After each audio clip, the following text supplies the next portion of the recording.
Hello நேர்களே, இன்றைக்கி வீடியோவில் நீங்கள் ஹெல்த்தியான பிரேக்ஃபாஸ்ட் ரெசிபி ஒன்று பார்க்க போகிறீங்க. கின்வாவில் தக்காளி சாதம் எப்படி செய்கிறதுன்னு காட்டி கொடுக்குறேன். முதல்ல ஒரு குக்கரில் 2 டீஸ்பூன் ஆயில் விட்டுட்டு பேசிக் மசாலா சேர்த்துக்கோங்க. ஒரே ஒரு ஏலக்காய், ஒரு 1/4 இன்ச்சோட கம்மியாக பட்டை, ஒரே ஒரு கிராம்பு, ஒரு 1/2 டீஸ்பூனு ஜீரகம், இதெல்லாம் சேர்த்துட்டு ஜீரகம் கொஞ்சம் குறைஞ்ச உடனே கடுகு சேர்த்துக்கோங்க. கடுகு கூட வெடியணும். கடுகு வெடிஞ்ச உடனே ஒரு ஃப்ரெஷ்ஷாக இருக்கிற ஒரு கொத்து கருவேப்பிலை, பொடியை நறுக்கின 2 வெங்காயம், காரத்துக்கு ஏற்ற பச்சை மிளகாய் சேர்த்துக்கோங்க. நான் கட்டை மிளகா பொடி கூட சேர்க்குறேன், அதனால பார்த்துட்டு பச்சை மிளகாவை பொடியை நறுக்கி சேர்த்துக்கோங்க. இங்கே 2 பச்சை மிளகாவை இப்படி பொடியாக நறுக்கி சேர்த்துருக்கேன். நல்லா கண்ணாடி பதத்துக்கு வரணும், அது வரைக்கும் நல்லா வதக்கிட்டு அப்புறமா ஃப்ரெஷ்ஷாக இருக்கிற புதினா தழை சேர்த்துக்கோங்க. ஒரு 1/4 கப் அளவுக்கு. புதினா ஃப்ளேவரே அவ்வளோ நல்லா இருக்கும் இந்த தக்காளி சாதத்துக்கு. அப்புறம் பேசிக் மசாலா, 1 டீஸ்பூன் கட்டை மிளகா பொடி, 1/4 டீஸ்பூன் மஞ்சத்தூள், 1/4 டீஸ்பூன் பெருங்காயத்தூள், 1 டீஸ்பூன் கரம் மசாலா, தனியாத்தூள் 1 டீஸ்பூன் எல்லாம் சேர்த்துட்டு நல்லா வதக்குங்க. அந்த வெங்காயம் மசாலா எல்லாம் சேர்ந்துட்டு எண்ணெய் பிரிஞ்சு வரணும், அந்த வரைக்கும் வறுத்துட்டு அப்புறமா தக்காளி சேர்த்துக்கோங்க. பொடியை நறுக்கி இருக்கிற தக்காளி ஒரு 4 தக்காளியை எடுத்துட்டு இருக்க, பழமாக இருக்கிறத எடுத்துக்கோங்க. ஸோ தட் ரொம்ப நல்லா வரும் டேஸ்ட்டு.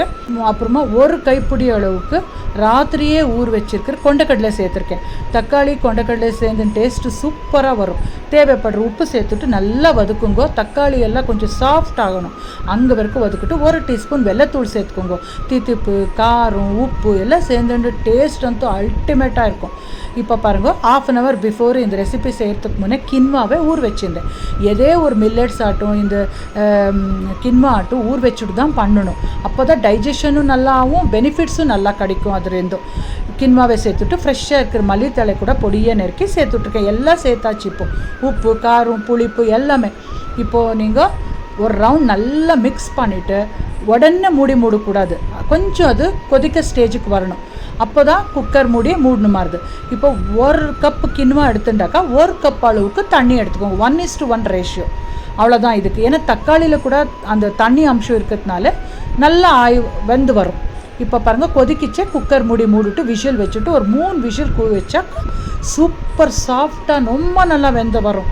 உங்களுக்கு மெயினாக நான் என்னோடய ரெசிப்பிலலாம் நான் என்ன சொல்கிறேன்னா, அதோட டேஸ்ட்டை விட ஹெல்த் பெனிஃபிட்ஸ் என்ன வரும்ன்றது தான் மெயின் நோக்கம் இதில். பாருங்கள், சூப்பராக கின்வா தக்காளி சாதம் ரெடி ஆகிடுச்சு. ஒரு ரவுண்ட் நல்லா மிக்ஸ் பண்ணிவிட்டு இன்னும் 2 நிமிஷம் அடுப்பில் இருக்கட்டும். அப்புறமா ஃப்ரெஷ்ஷாக துருவின தேங்காய் துருவல் சேர்த்துட்டு ஒரு ரவுண்ட் நல்லா மிக்ஸ் பண்ணிவிட்டு 1 டீஸ்பூன் மேலே நெய் விட்டுட்டு சர்வ் பண்ண வேண்டியதான் சுட. பாருங்கள், இவ்வளோ நல்லா இருக்குனாக்கா, சூப்பராக நல்லா இருக்குது. எங்கள் வீட்டில் கொஞ்சம் சாஃப்டாக சாப்பிட்றதுனால தண்ணி ஒரு சொம்பை விட ஒரு சூடு ஜாஸ்தி விட்டுருக்கேன். நீங்கள் உதிரியாக வேணும்னா ஈக்குவல் ப்ரொபோர்ஷனில் விட்டு பண்ணும். உங்காத்துலேயும் பண்ணிவிட்டு டேஸ்ட் எப்படி வந்ததுன்ட்டு எனக்கு கமெண்ட் செக்ஷனில் சொல்லுங்க. அடுத்த வீடியோவில் இதே மாதிரி ஹெல்த்தியான ரெசிபியில் சந்திக்கலாம். டில் தென் டேக் கேர்.